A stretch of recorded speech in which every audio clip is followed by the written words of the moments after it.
Hi, hello everyone, and welcome to the inauguration of the Walt Weekly Podcast Monday Night Edition. My name is Walter Latham Sr., aka Walter Stokes, or Booby Stokes.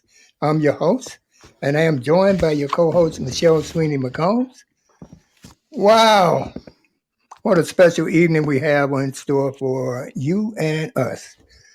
We compliment this milestone, which we consider our Monday night edition. This is a new rollout.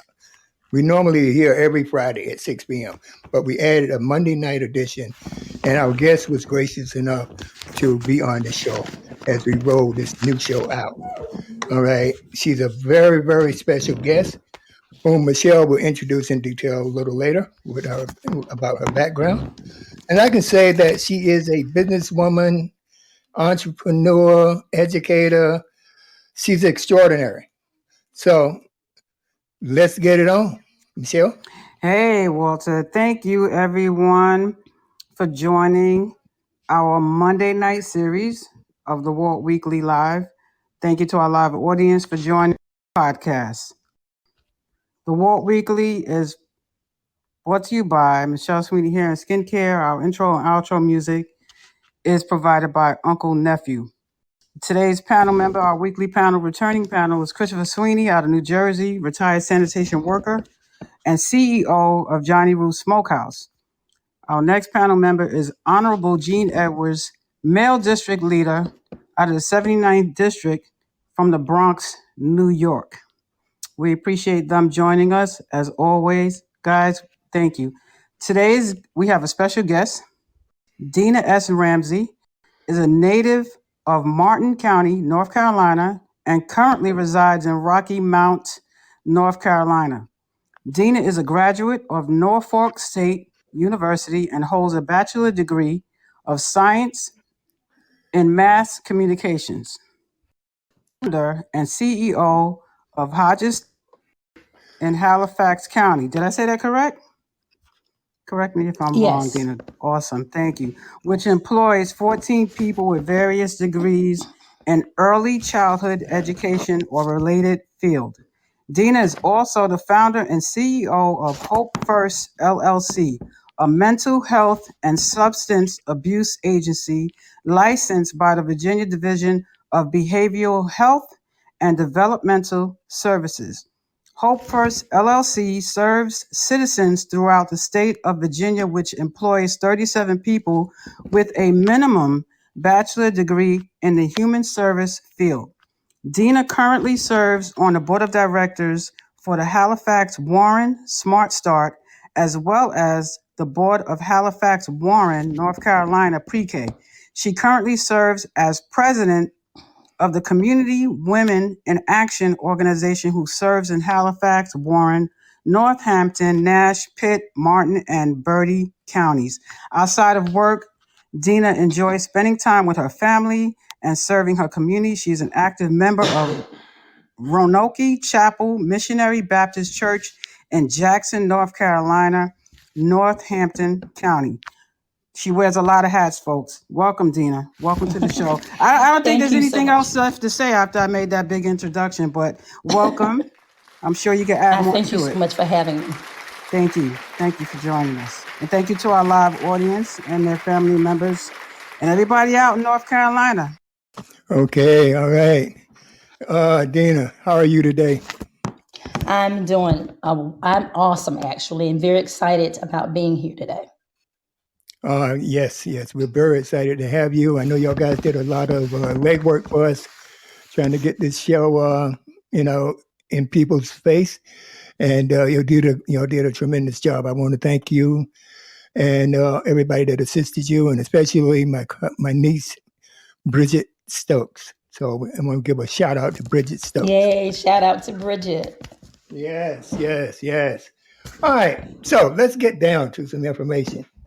I mean, I left Williamston when I was like 16. I think you were probably in the 6th, 7th, 8th grade. Yeah, Right, if that might have been still in diapers. yeah, I know. So, I couldn't wait to leave. You went after you graduated high school, and you graduated from the integrated school, right? Yes, I did. I was in the first grade. I was one of the first groups to integrate school in Martin County. My class was one of the first. And of course, some of my siblings were a part of the high school group that was part of the integration. Good, but how did that go? How did that go? Because I know we It laid was some groundwork rough. for y'all guys. Yeah, you all laid a lot of groundwork. I think it was a little harder for my older siblings that were going to the high school than maybe some of us in the elementary school, because we actually had the opportunity to stay at our school, which was E.J. Hayes School, which was grounded in an African American community. For my older siblings, of course, they had to go to the school where the white students, basically their school. So I think it was a little harder for them, but we made it, and we had a lot of commitment from a lot of our community leaders, a lot of our Black teachers that were just determined that they were going to help us to get through it, and so we made it. All right, all right. So now I do have. You went on to Norfolk State, right? Yes, I did. And what did you major in when you were at Norfolk? I majored in mass communications, and it's interesting because what I do has nothing to do with mass communications. So that's why I say a lot of times that it is so important that our young people truly put some thought into what it is they want to do. They put some thought into their passion, and that we as adults that are around them in the school systems, in their communities, that we take the time to help them to find themselves and help them identify what their strengths are and what they're really good at. My experience at Norfolk State was good. Getting that background in mass communications was never bad. But here I Okay. am today. What I do is it has nothing to do with mass communications. But it was definitely a plus to have that, to have that background. Oh yeah, definitely. You can't go wrong with that. I'm sure you may be leveraging some of that, Oh, in your absolutely. communications. Absolutely, yeah. My communication skills started from way back. I have to be honest with you. Um, I am a true example of it takes a village to raise a child. Amen. I grew up in a home with a single parent, with six siblings, and my mom raised three grandchildren. Um, a small community, but everybody took ownership for the community.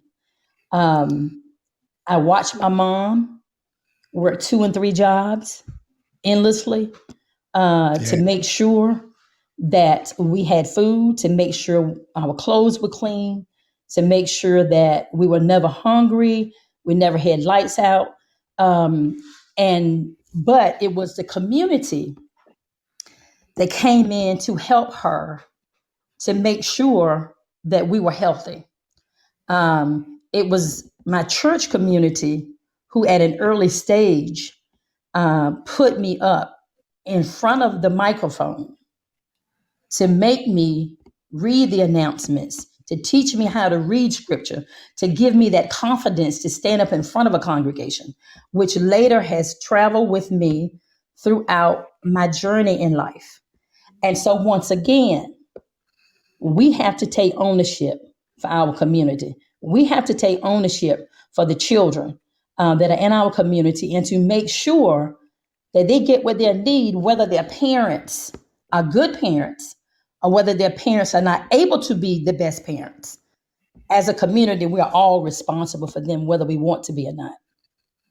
that's correct. That's correct. I mean, we talk about that all the time. Michelle and the panel, Jane and Chris, that it takes a community to raise a child, and you Yes. just affirmed that. And you said you had six Your mother raised I 6 had, kids. yes, Well, it was actually 6 7 children of because her. I was there all the time. Well, So you were the 7th one, I was the okay? 7th one. Yes, I was the Slept 7th in the one. house with us, ate in the house with us, and I know this show is not about you, but I will say it is about you. You were from that same community, and you made a decision that once you left to go to college, you wanted something bigger and you wanted something better, so you moved away to New York. I took a different path, and I made the decision to stay back. Not necessarily in Williamston, but from where we are, all the communities are the same. That's And right. so I'm very passionate about my journey. But first, before I go any further, I have to acknowledge God first, because it's only because of his grace and his mercy Hmm. and the prayers that so many people have prayed to him for. Somebody had a call coming in. So thank you, audience, for joining us. We see a lot of North Carolina love out there. We appreciate you all joining in, and our New York family and all our regular listeners. Thank you. Please follow the Walk Weekly. We can be found on IG and Facebook at the Walk Weekly. Thank you all for listening in. Dena will be back shortly. She has a tremendous resume there in her hometown, and we appreciate all her family from North Carolina, her church family, her school family. We appreciate you all joining in from Halifax-Warren, Northampton, Nash, Pitt. Please shout out where you're from, everyone in the audience. We appreciate and love to hear where everyone is from, listening in from. This live show is broadcast out of New York City live. Please join us this Friday at 6 p.m. We'll have another live show celebrating Black History Month. You can also check out our website, www.thewalkweekly.com, for past shows that we've had wonderful guests ranging from politics, entertainers to artists. Our panel members are also in the house. Honorable Gene Edwards, he's a local 79th district out of the Bronx. We appreciate you all. Dena, if you could hear us, please hang up, disconnect, and come back in.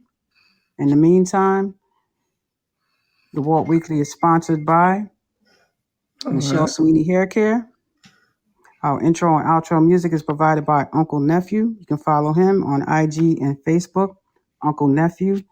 We also have Big Sween, owner of Johnny Roof's Catering.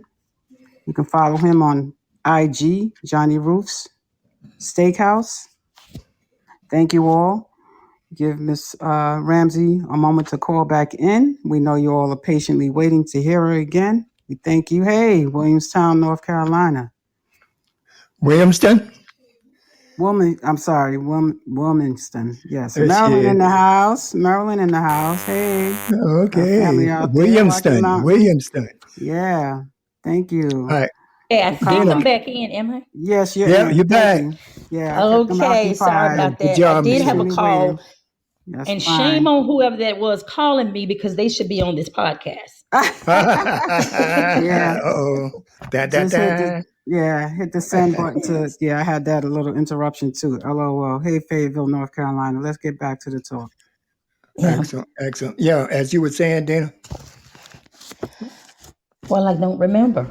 Okay. All but right. but but but, but what I am I but think what I I do. am saying but what I am saying is that here's the thing, is that I believe, I'm a true believer that regardless of wherever your background is, wherever you come from, big or small, that you can be anything that you want to be, but you got to work hard.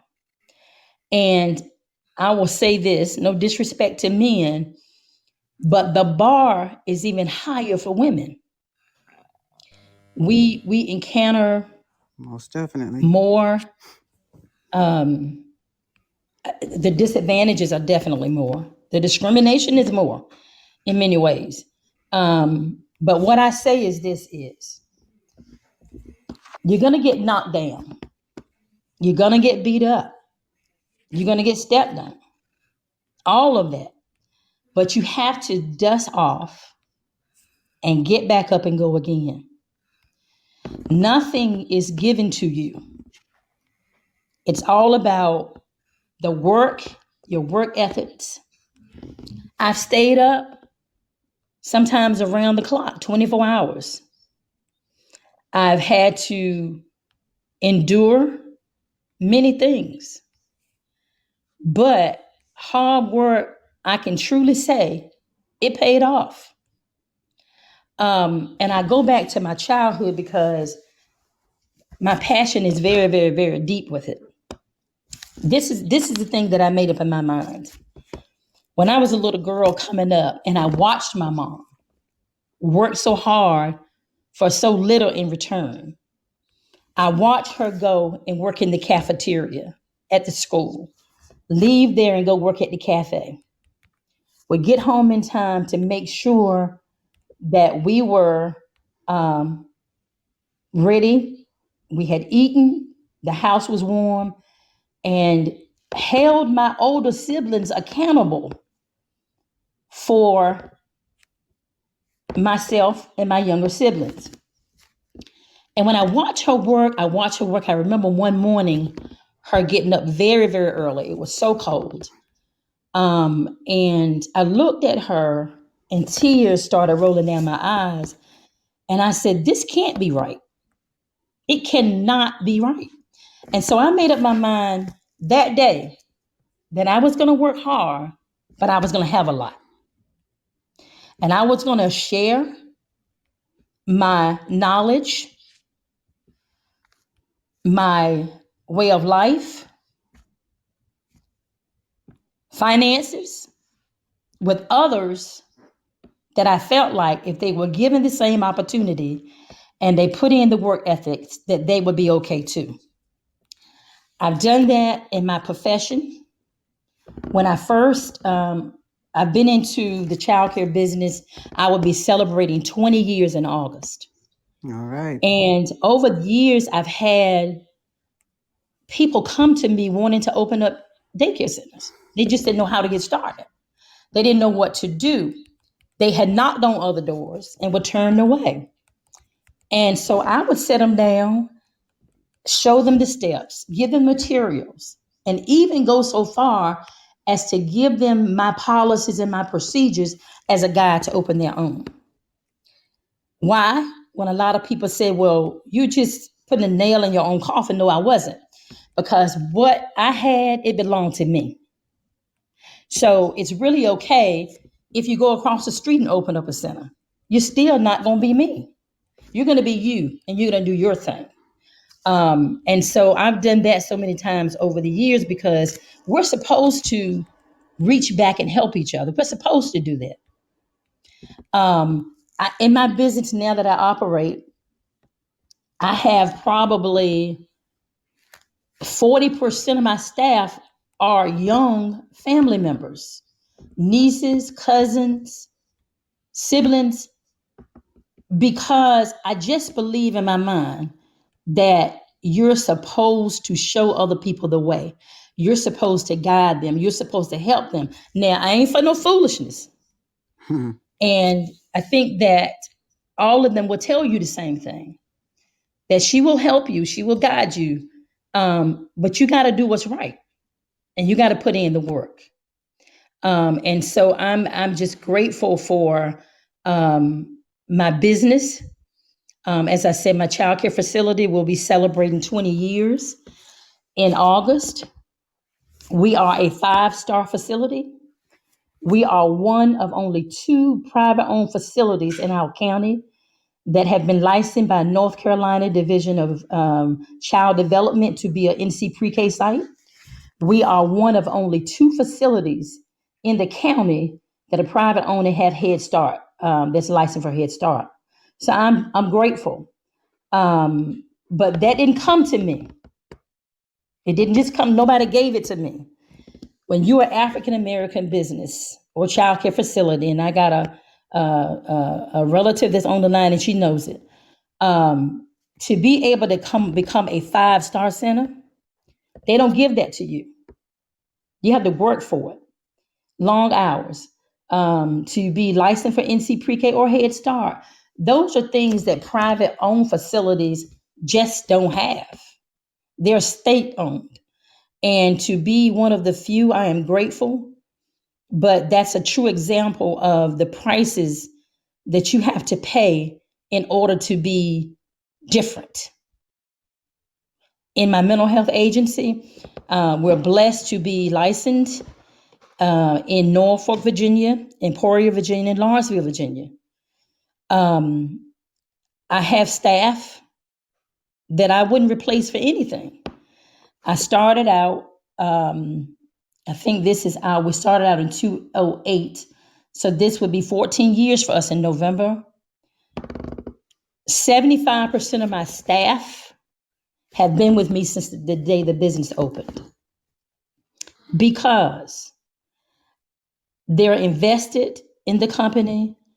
I show them that it's not all about me, it's about them as well. It's about the growth for all of us. I care about them, but I don't just say I care about them. I show them that I care about them. I show them that they are part of, I may be the owner on paper, but I also let them know that I could do none of this without them. And I think that that is what success is all about. It's a team effort. It's about building a staff of young people and old as well, but just ensuring and making them understand that none of this could I do without them. So that's my spiel, and I stand on it. It's the same thing at my childcare facility. Before COVID, I had people that were with me from the day the doors opened, and it's been 20 years. So I do believe that it is so important that business owners, the owners, truly know how to build a team and to show appreciation for their team, because that brings about success. Now, Dena, going back to when you first started out as a Black woman, as you said, as an African American, and on top of that, you were a woman. What type of problems did you run into? Well, Share with when people. when you're dealing with the state and state mandates, the bar is always higher for us. I had the opportunity to visit and to sit down and talk with non-African American owned businesses before I went into business.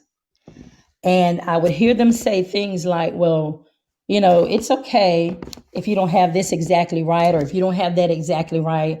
They're just going to just probably talk to you and encourage you to do better or to get it corrected. Or Mike would just say, well, you're going to have the same, because I know of a situation, you're going to have the same licensed specialists that we got. And they're really easy to work with, and they'll work with you. But when it came to us and they walked in the door and saw that we were African Americans, the bar it was completely different. It was not that it's okay to make this minor mistake.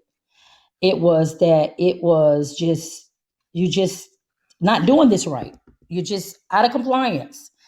Where some of my counterparts, other businesses that were around that were not African American, these are the things that they told me. They might just give you a little slap on the wrist. And for us, it was like the end of the world. And if we come back and we see anything like this again, we're going to shut you down. You won't be operating. It was just, period, we're going to shut you down. But I will say this, that made us better.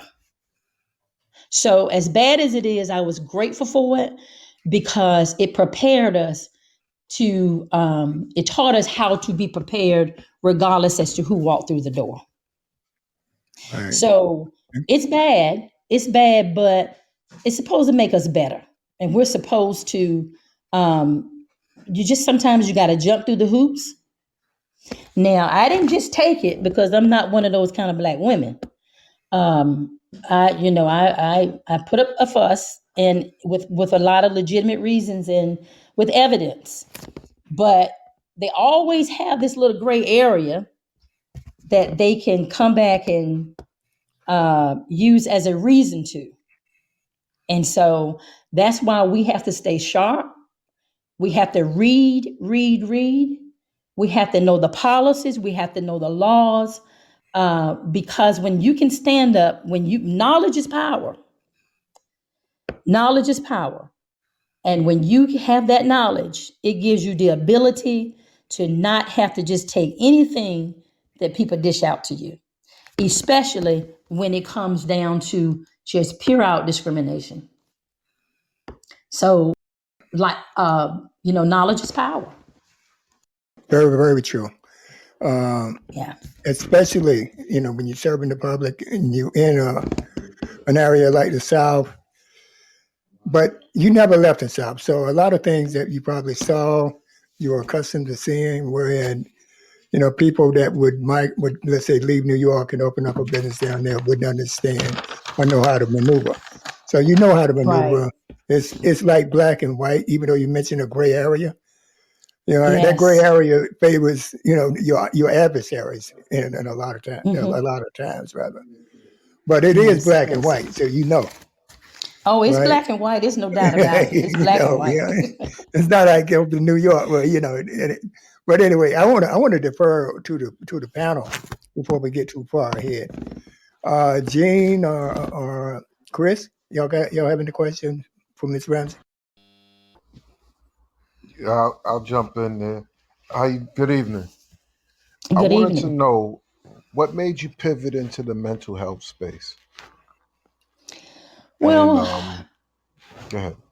I'll let you answer that. what happens is when you live in small communities such as the ones that we live in this rural, it's very poor. When I was in Halifax County, which was where I started, it has the second and sometimes the third highest number of children in poverty. Much of that in the state of North Carolina, much of that is contributed to substance abuse issues, mental health issues. And my journey started before I went into business on my own with the Department of Social Services, where I was the program manager for all child welfare programs.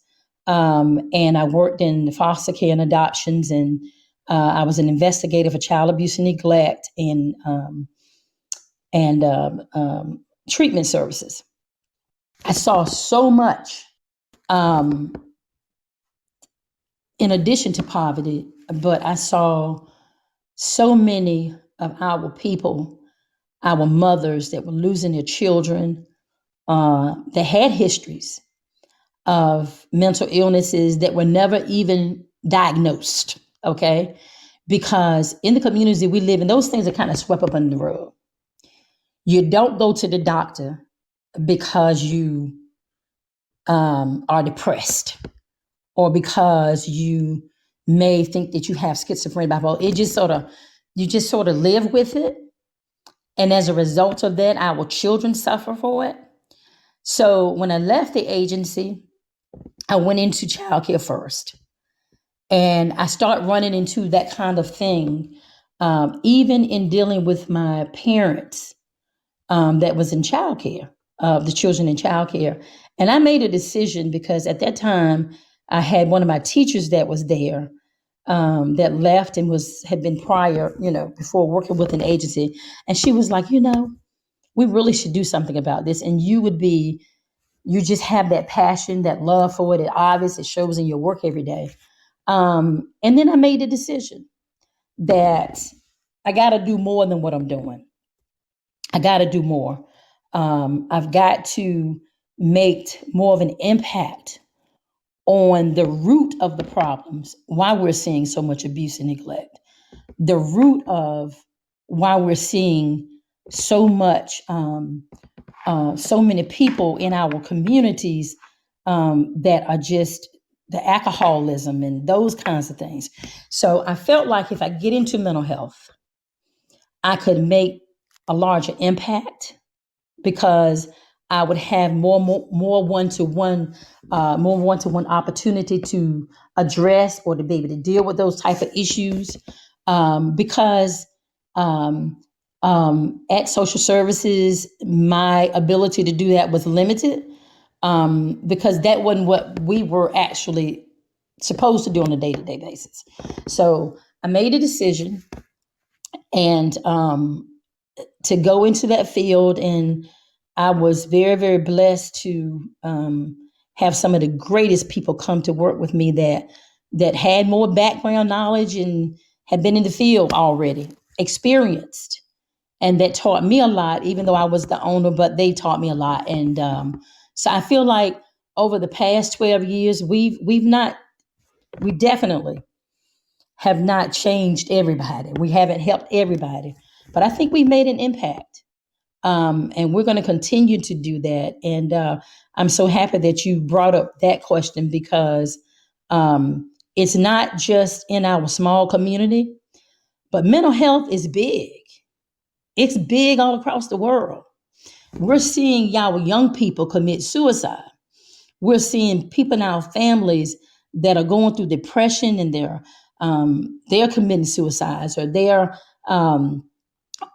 way of dealing with it is drugs and those kinds of things. So I think that there is definitely room for more people to get more involved in mental health because we just lost a young African American female from North Carolina that was Miss America, Oh, yes, we from did. suicide. And Right. we just don't know. Depression is real. I'll just leave it with that. It's real. And that's why I tell everybody, talk to your family members, talk to your children, know where they are. When I say where they are, I say try to know where they are mentally and our loved ones, because people going through a lot now. They Especially are. this And time, especially during I the just, pandemic. yeah, and we've seen since the pandemic, so many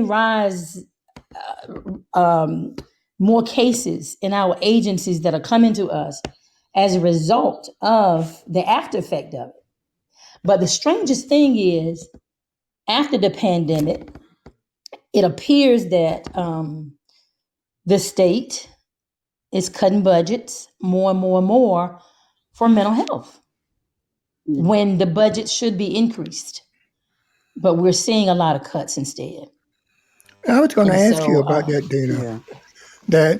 It seems like mental health is being defunded instead of seeing an yes, increase. absolutely. It definitely It was during the is. pandemic. Yeah. Yeah, I even And if we before. ever wanted need to, it, Hasn't it picked up? Go ahead, Chris. Yeah, yeah, yeah, I Chris. wanted to yeah, also add that, mental health and education, which I salute you for being in both arenas. mhm. We need more people like you. We appreciate you. I know you're held by certain constraints with how you have to maneuver, but is there special attention given to the African American point of view with your schools and with the mental health? Because our trauma and our pain is a little bit different. Our suffering Very is a different. lot more. Very You know different. what I mean? And it's not always understood from the other side. Okay. Well, let me say this, that I think that, and it's probably all over the country, but in the small areas that we're living in here, um, I think that we are definitely,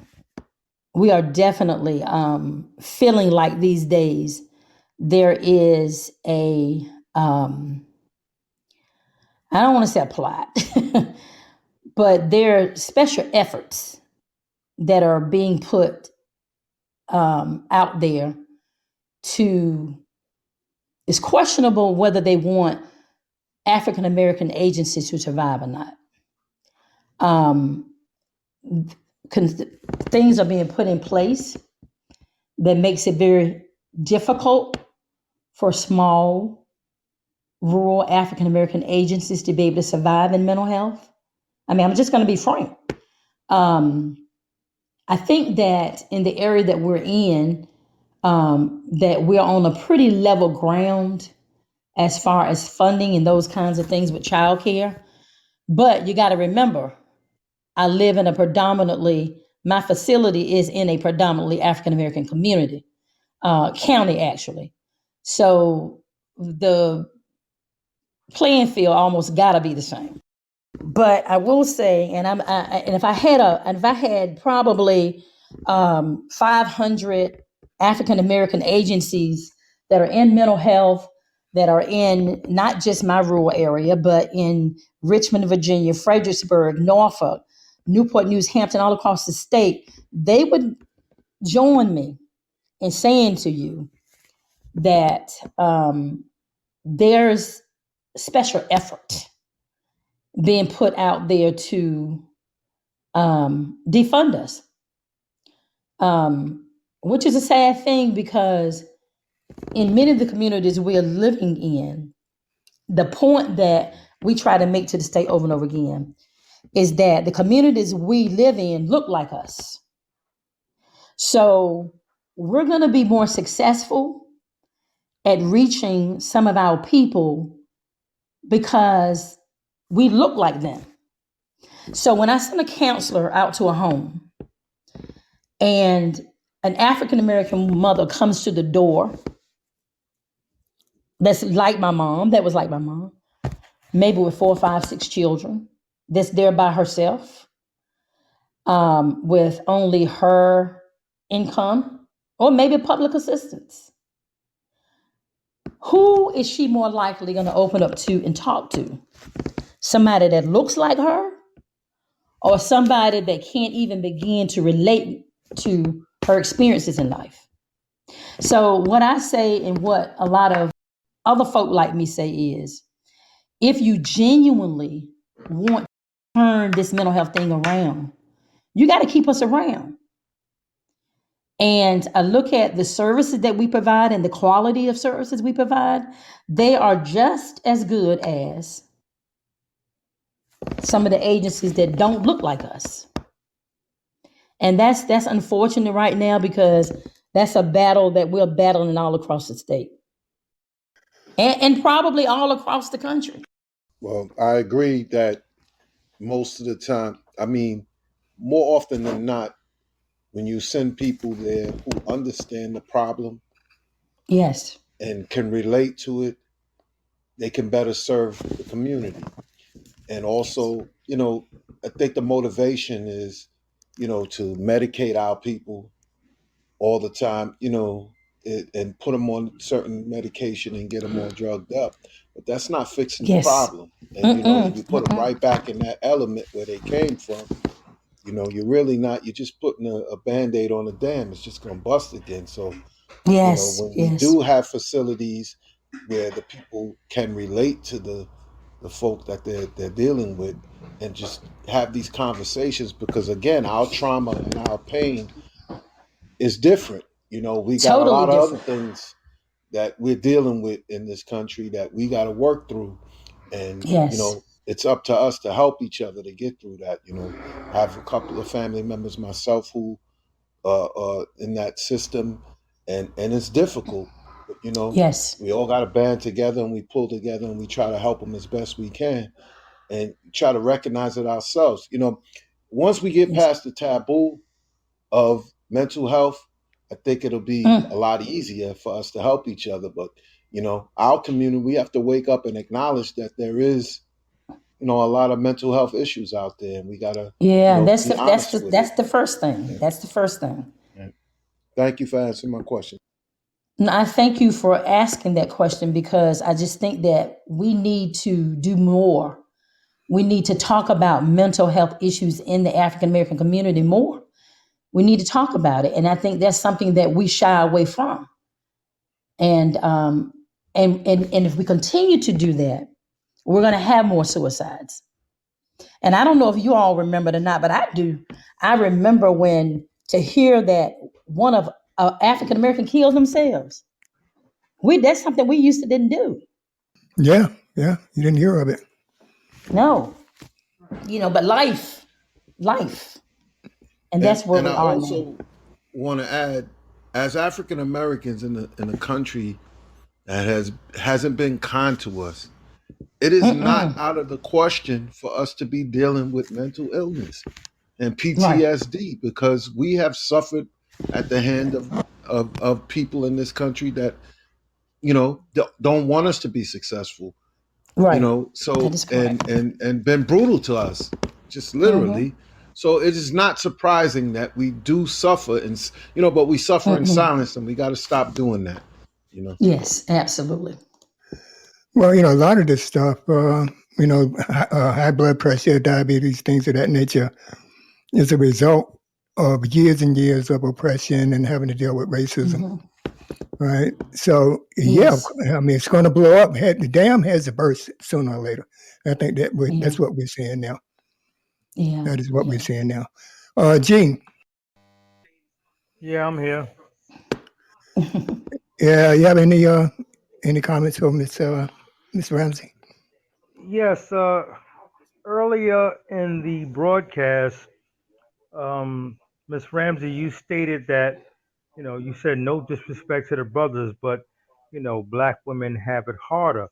And I Mm-hmm. wanted you, and I wanted you to delve into that because it is my belief that it's regional, whether a black woman can be successful or whether she has to fight tooth and nail for that same success. And I'm using New York City as an analogy from Mm-hmm. the attorney general from New York State on down. The New York Mm-hmm. City Council is predominantly women. Um, our district attorney in the Bronx is a black woman. Our police commissioner is a black woman. The Bronx has its Mm-hmm. first borough president. Not only is the person black, but it's a black woman. So, I don't see the struggle. I see the success of black Mm-hmm. women in Mm-hmm. New York City and New York State. That's why I say it's regional. So can you please just give me an idea of what you mean about how black women had to, especially yourself in particular, down there in North Carolina, which I know was a long time a red state, and we know what that entails. Mm-hmm. Please advise. Well, it's still a red state. Absolutely. And it could be regional. The voice of, and we're gonna speak the voice of a man from where I'm from. It makes all the difference. Um, from something as simple as I can um, go in somewhere. My husband is also in business as well. He's an entertainment promoter. And we can be doing the very same thing. And I will go into a place as an African American woman and make certain requests. Um, and I'll be told, okay, well, we've got a wait list and we can give you your documents in maybe 2 weeks. My husband can walk into the same place and make the request right after me. And he'll walk out of there with the documents right then. And I know that I am a very vocal person. I know, and I'm not a hostile black woman either. I don't go in with an attitude. I go in as a professional black woman. But I have to work extra hard to get what my husband gets. And I do. I do, because I know that the bar and the standards are higher for me. Um, I think that I feel and I understand what your question is about. Um, Say if you're in corporate America, if you got a desk across the hall from a black woman, then maybe it might be a little easier for her. I don't have that experience here where we are, unfortunately. It's hard. It's hard for Black women in the South. You know, um, we just don't get the respect that Black men get. Um, Something as simple as, which is not in line with the business profession, but something as simple as me just walking into somewhere. Let me use this as an example. And I'm going to go back to the root. Initially, what I was talking about was more in line with women do have more on their plates, of course. If a man from where I'm from has not completed his job tonight, but I stayed up all night long to get mine done. From where we live, if I walked in there and I didn't have my work done, then I'm considered a pure failure because I did not get it all done. But a man can walk in there and say, well, I had other things going on. I've got this on my plate, this, and this, and this, and my internet went down, and I'll make sure that I get it to you tomorrow. If my internet went down, then I should have gone somewhere else and used the internet. And I'm just talking about my experiences, and like you said, it could be regional. But I worked around a lot of men in my husband's business. And I've seen things that they've been ever able to get away with that a Black woman never could have gotten away with. So I think that you're probably right. Depends on what region you're in. And then we have more on our plates anyway. Okay. We really do. Yeah. We gotta make sure. Listen, we gotta wash clothes. We gotta clean the house. We gotta, with the help, of men, but they just can't do it like us.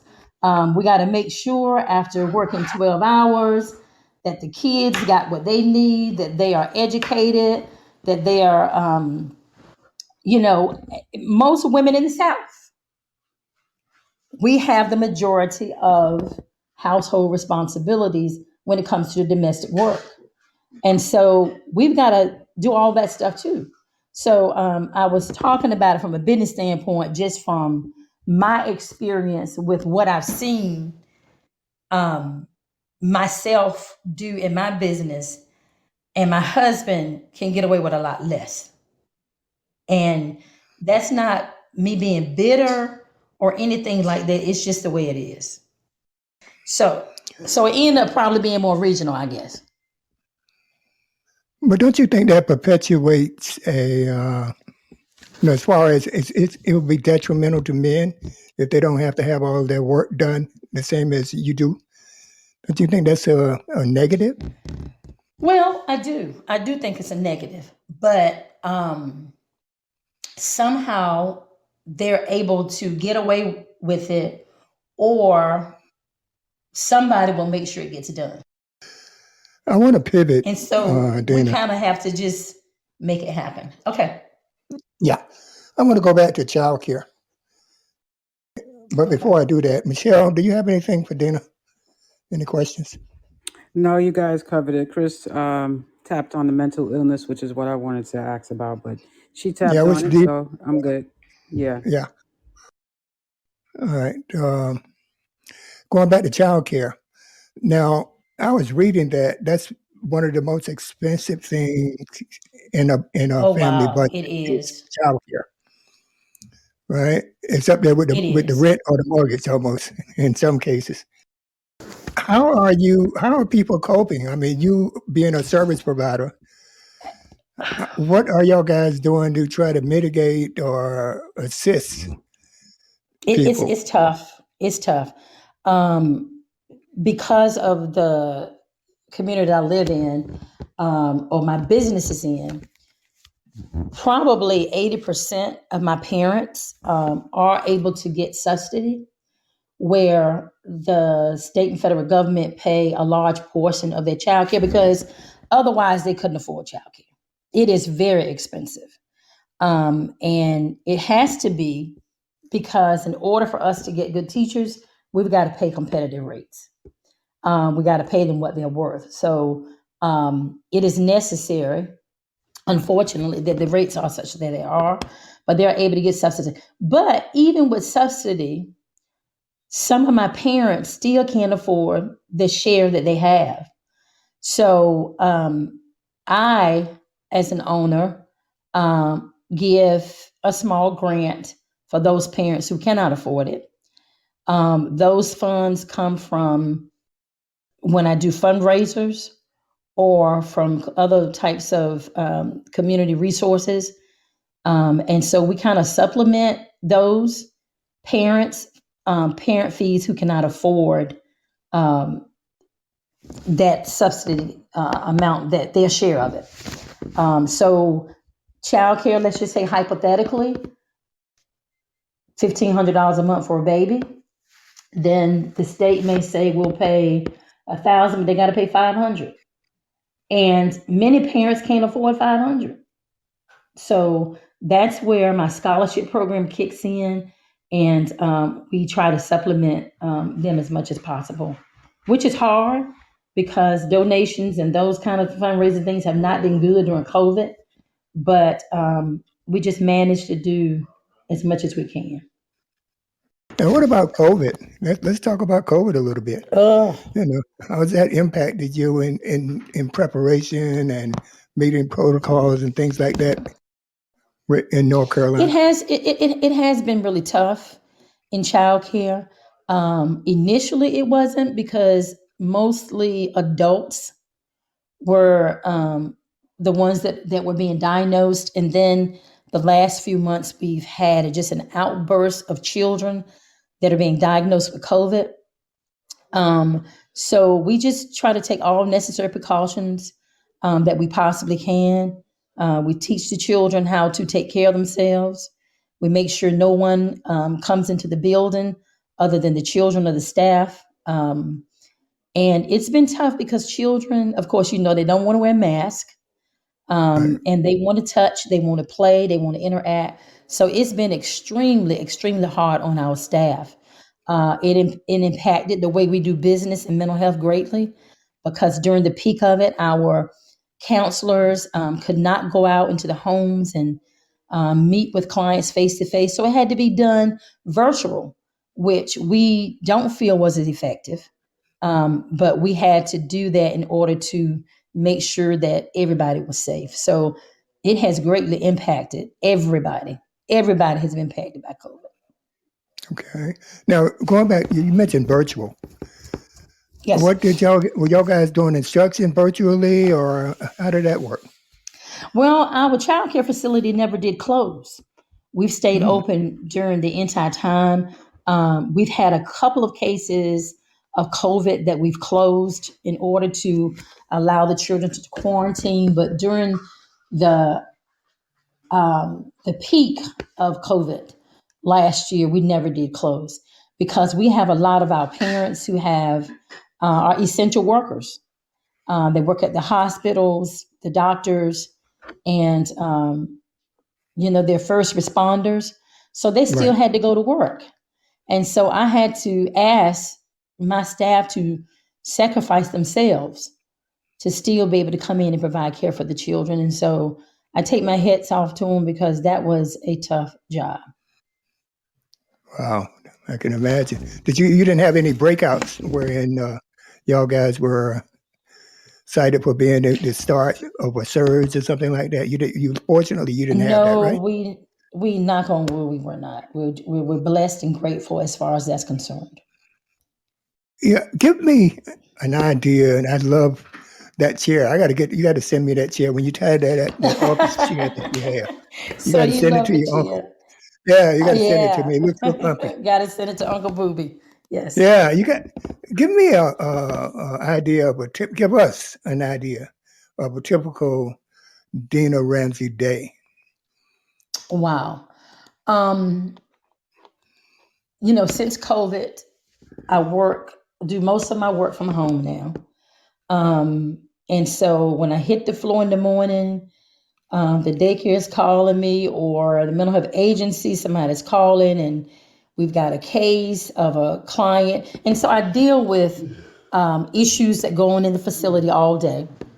I deal with issues that are going on with our clients with mental health, being a part of decision making as to how we should handle cases because, you know, every call that you get or every client that we visit, could be a suicide. It could end up being anything. And so once we accept that case as our responsibility, then we are responsible. I don't do the counseling piece because we have counselors. We have licensed therapists on staff. And so a lot of the clinical piece, they do a lot of that. But there are a lot of administrative decisions to have to be made on a day-to-day basis. So I'm up early. I'm a little older now. I'll be 60 in November. So You're a early in the baby. evening, I try to get I try to get a little nap, because most nights I stay up and work very late because I tend to get more work done at night because everybody's going home and the phones are not ringing. So, but the good thing about I'm finding having, being working at home now is that I'm able to take breaks. And when I'm out at the facilities, I rarely get the breaks. And so it's been a bittersweet because I miss seeing my staff. I miss talking to them face to face. I miss visiting the classrooms on a regular with the children. Um, but I trust the staff that we have in place, and they know that I'm just a phone call away. Okay. So just to be clear that you're remote most of the time, I am. right? I am remote. Yes. Okay. Uh, Jane, Chris, you have any questions or comments for Dena? I don't see any comments in our chat room. If anyone in the audience have a comment She or want to she wish, covered everything for yeah, me. she definitely did. If anyone has Yes. anything to say in our audience, we'll appreciate those comments and we will let Miss Dena know.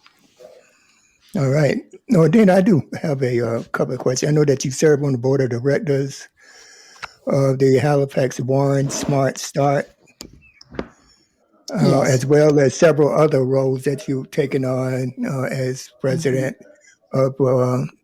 I forgot. I have it written down here, but maybe you can Yeah. just tell me the additional activities that you're doing on top of all the Right. other stuff that you I'm I'm oversee. I'm I'm f- yeah, I'm fortunate enough to sit on the Halifax-Warren Smart Start board, as well as the NC Pre-K board. The Smart Start board, Smart Start was a program that was started by our governor some years ago that that was designed to help us to reach children, more children before going to school at the age of 4 years old. And we this particular board provides oversight, develop policies for childcare centers to ensure that our 4-year-olds are getting what they need in order to truly prepare them for school. I sit on the board as a representative of all the childcare centers, so I speak for the centers, and I advocate for them to ensure that they get what they need in order to give the 4-year-olds what they truly deserve. With the NC Pre-K, which is also a program for designed for 4-year-olds, it kind of has the same role, but it's specifically designed by North Carolina Public Schools, and so we are governed by them, and we make the policies for um, all NC Pre-K programs, which are for our 4-year-olds, because what we want to do is we don't want to see children leaving home or um, staying next door with the babysitter or a cousin or an auntie, and then get to school and not be ready. Because 9 times out of 10, it's going to be our children. And so that is one of the reasons why I agreed to serve on that board, because I wanted to have a voice, because in most cases, it would be our children that would get to school at 4 and be 2 years behind other folks' children. And so we work hard to make sure that those policies are in place, and that we provide the necessary oversight. Okay. Awesome. Are Great. you seeing a severe decline in performance, academic performance from our kids as a result of the pandemic? Oh yeah, absolutely. Absolutely. And that's a whole nother subject. Our children are behind. They're behind, and I concern myself with if they're ever going to catch up. Because what happened was a lot of the children were doing virtual. And so many parents were at work, some were at home. Children didn't log on, nobody held them accountable. Or sometimes children would log on and no teacher would be there to teach them.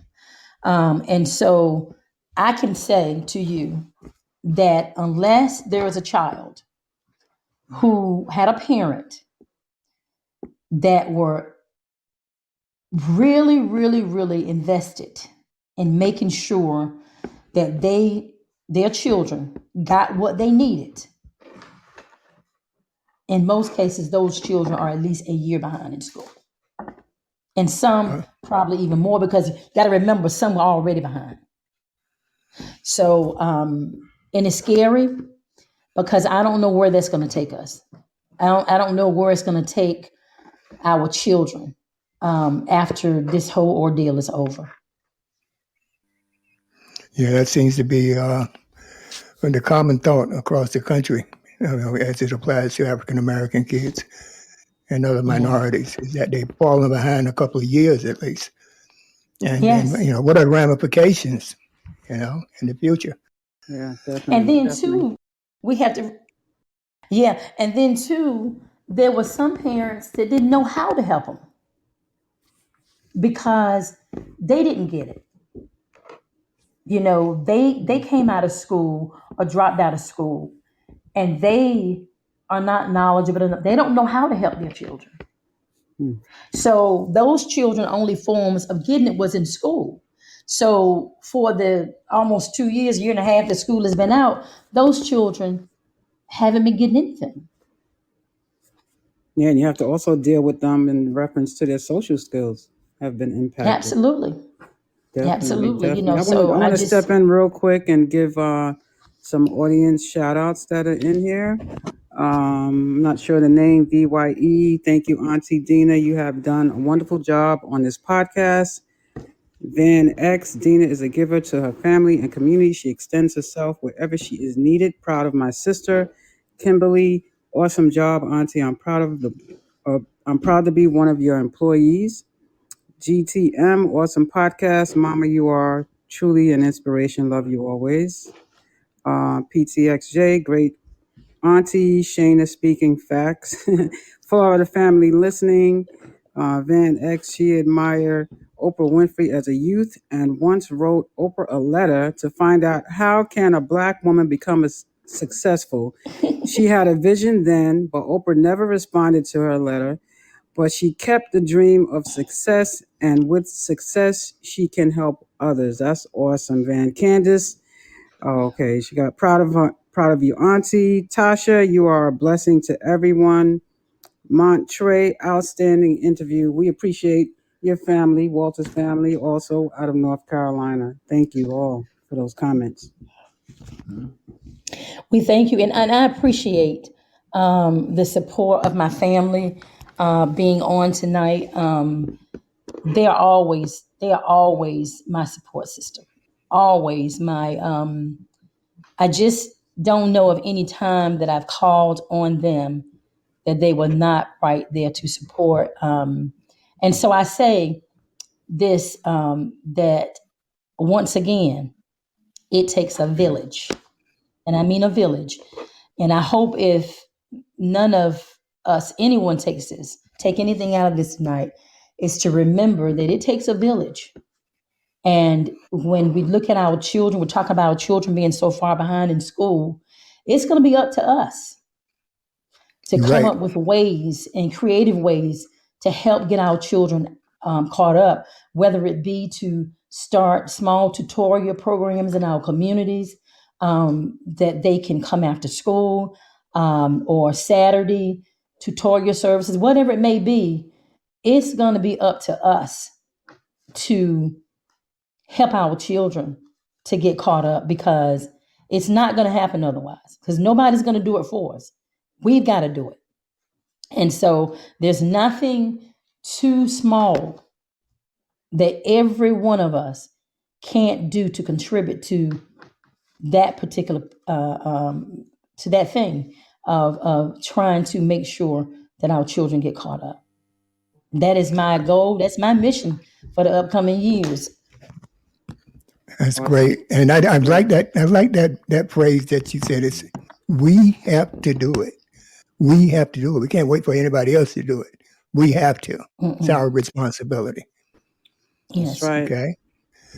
All right, Dena, what's on the horizon for you? What are you, any future plans? Oh wow.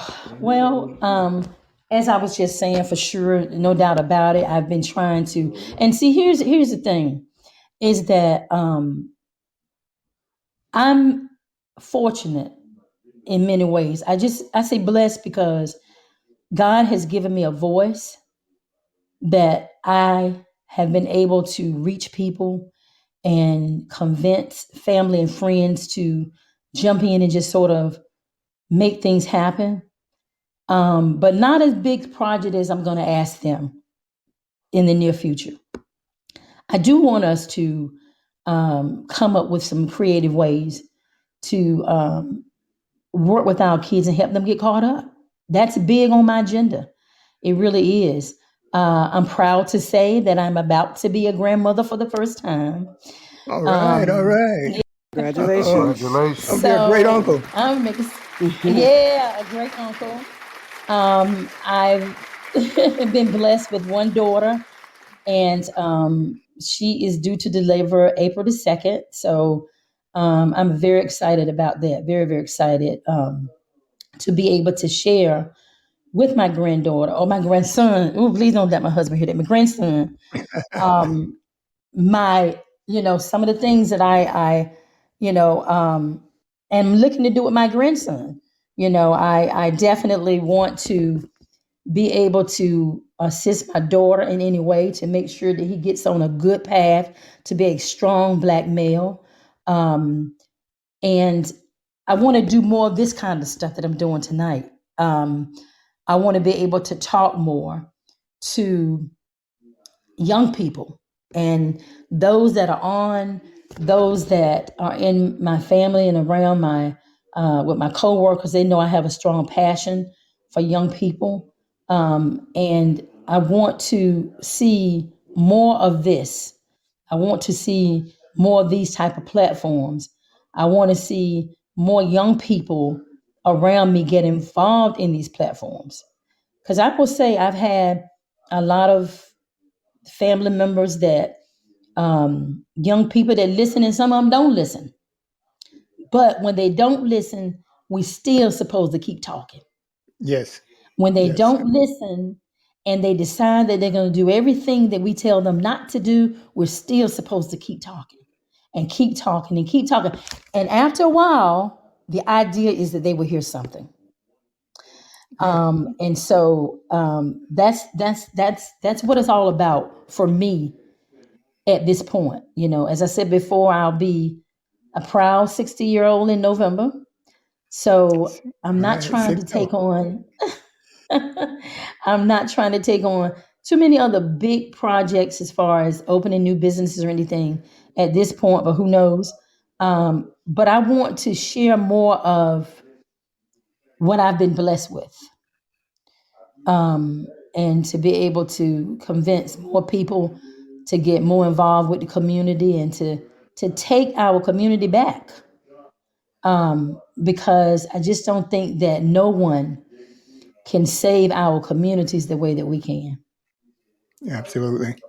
Thank you, Dena. Thank you very much. So, any contact information that you want us to include with our show notes? Because this will be rebroadcast on Thursday after 4 p.m. on all podcast platforms, Apple, Google Play.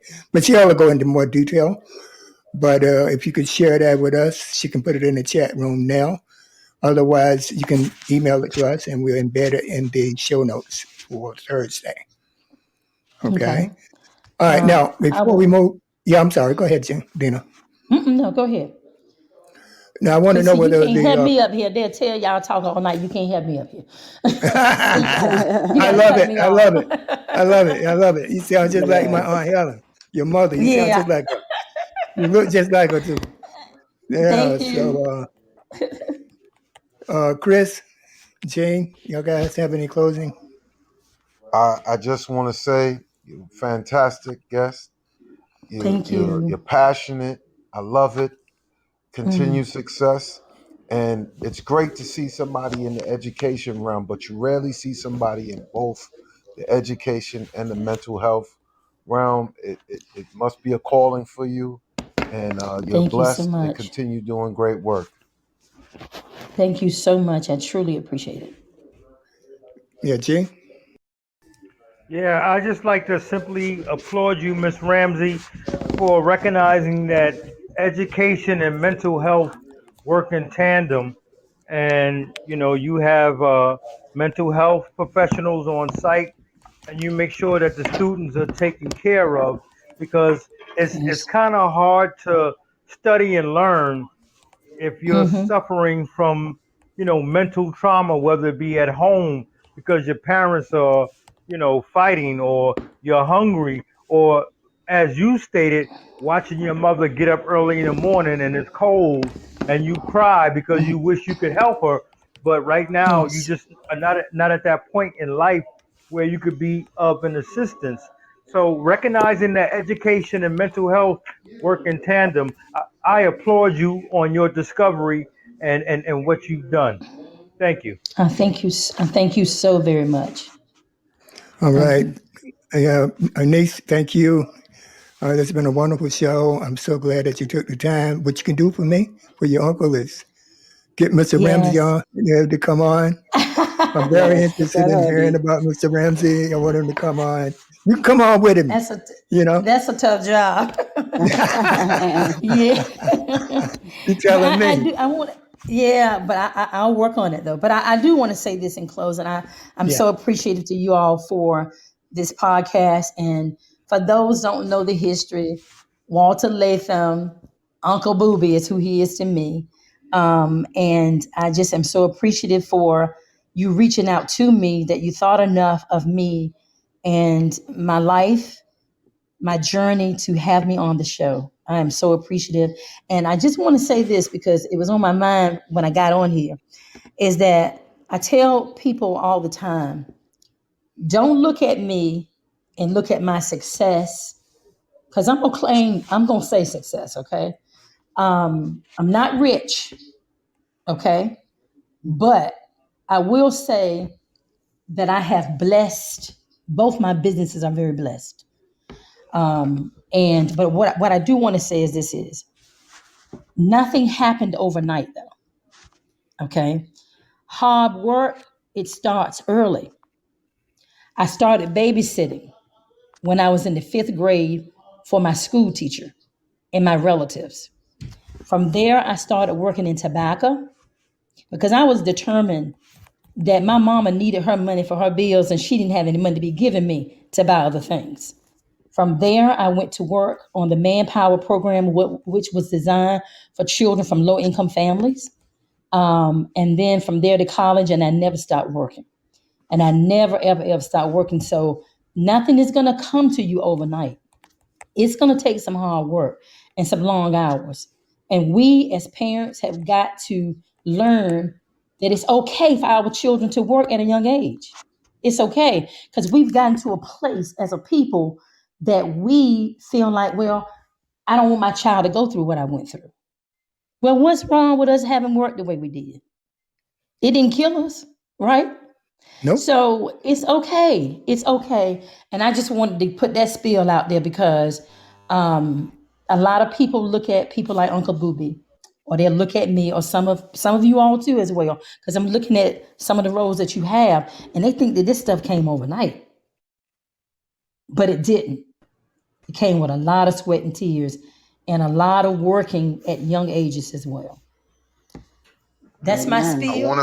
I want to piggyback what she said. It wasn't broke when it worked for us. So why are we trying to fix it? We need to Right. stay with what worked for us and instill that in our kids.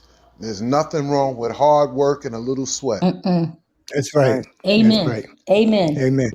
Takes I'm gonna time to put a get to the clap on top. Amen. Yeah, definitely. that. Okay, I'm gonna turn it over to Michelle. Okay. All right. Thank you, Dena, we Walter. speak later. Awesome. Yes. Thank you, Walter. And thank you to our guest, Dena. We appreciate you coming on the show. You're a wonderful Thank person, you. and many, many blessings to you for being the matriarch you are from North Carolina. We appreciate that. We thank our panel members, Gene Edwards and Christopher Sweeney, and of course our live audience for joining us. Shout out to Walter's hometown, North Carolina audience for joining us for our Yes. first Williamston, episode. That's right. Yes. Yes, first episode of our Monday night series. We hope you all enjoyed this live broadcast out of New York City. This show will be rebroadcast this Thursday at 4 p.m. on all streaming platforms. Please join us for our next show, which is our regular show, Friday Night Live at 6 p.m. You can follow us and get weekly updates on future shows, and especially Walt's Corner, his weekly blog at thewaltweekly.com. You can find us at IG and Facebook, The Walt Weekly, Twitter, Walt Weekly, Podbean, The Walt Weekly. We can be found on iTunes, Spotify Radio, iHeartRadio, Spotify, Pandora, and other streaming platforms. We thank you all for joining us. Have an awesome week. Be safe, and see you all Friday night. All right, Michelle. Thank you. One Yes, thing sir. Yes, I sir. want to let everybody know before you hang up, guys. Muta Evans will be joining us on the 25th Oh, of this month, wow. That's on a Friday. family. That's it. I just found out today she's my cousin. So, Awesome. Yes, that's family. yeah, That's we family. related. That's Yeah, right. that's So we family. that's right. February is Black History Month, so please join us every Friday night for February Black History Month, and also every Monday.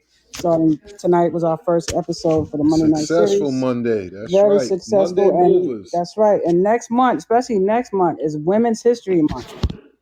Women's History Month, so that's huge for us All right. also. So we look forward to hearing and seeing you all. Please do not just join us for Dena, but for Walter and Booby as well. Thank you all. Good Thank night, you. Thank everybody. you. All right. Good night. Good All night. right. Good night. Blessings. Good night. Have a nice week. Good Bye-bye. night.